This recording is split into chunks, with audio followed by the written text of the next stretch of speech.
General Waker খুনি হাসিনার ফুফাতো বোনকে বিয়ে করছিলেন, হাসিনাকে বড় আপা বইলা ডাকেন। খুনি হাসিনার একান্ত অনুগত বইলাই বহু যোগ্য অফিসারকে টপকাইয়া ওয়াকারুজ্জামান দেশের সেনাপ্রধান হয়েছেন। তখন তিনি তার আপা কুখ্যাত প্রধানমন্ত্রীর পদতলে সশস্ত্র বাহিনীকে রাখতে কখনো আপত্তি করেন নাই। কিন্তু এখন কেন তার এতই দরকার সশস্ত্র বাহিনী রাষ্ট্রপতির অধীনে থাকা?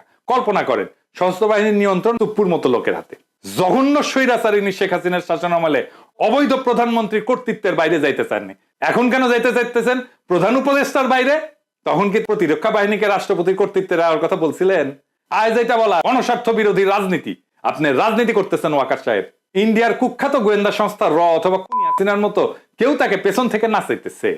প্রফেসর ইউনূসকে প্রথম থেকে বলে আসতেছি, আপনার নিয়ন্ত্রণ নিরঙ্কুশ করেন, আমরা সমর্থন দেব। বর্তমানে এটা স্পষ্ট সশস্ত্র বাহিনীর উপরে প্রফেসর ইউনূসের কোনো নিয়ন্ত্রণ নাই। প্রফেসর ইউনূস সেনাবাহিনীর এই দুর্বৃত্তগুলো ইচ্ছা অনুসারে দেশ চালাইতেছে। বিএনপি, জামাত, বৈষম্য বিরোধী ছাত্র আন্দোলন সহ গণ অভ্যুত্থানে অংশগ্রহণকারী সকল দল, সংস্থা এবং পক্ষকে এই নতুন বাস্তবতা কিন্তু বুঝতে হবে এবং এর বিরুদ্ধে ঐক্যবদ্ধভাবে রুখে দাঁড়াইতে হবে। আর তা না করতে পারলে ভিন্ন রূপে ডেলে সাজানো ফ্যাসিবাদের নবছায়া গণতন্ত্র শূন্যতা, অধিকারহীনতার মধ্যে ইন্ডিয়ার কর্তৃত্বের অধীনে বসবাস করতে হবে। আমি বলে রাখলাম, লিখে রাখতে পারেন।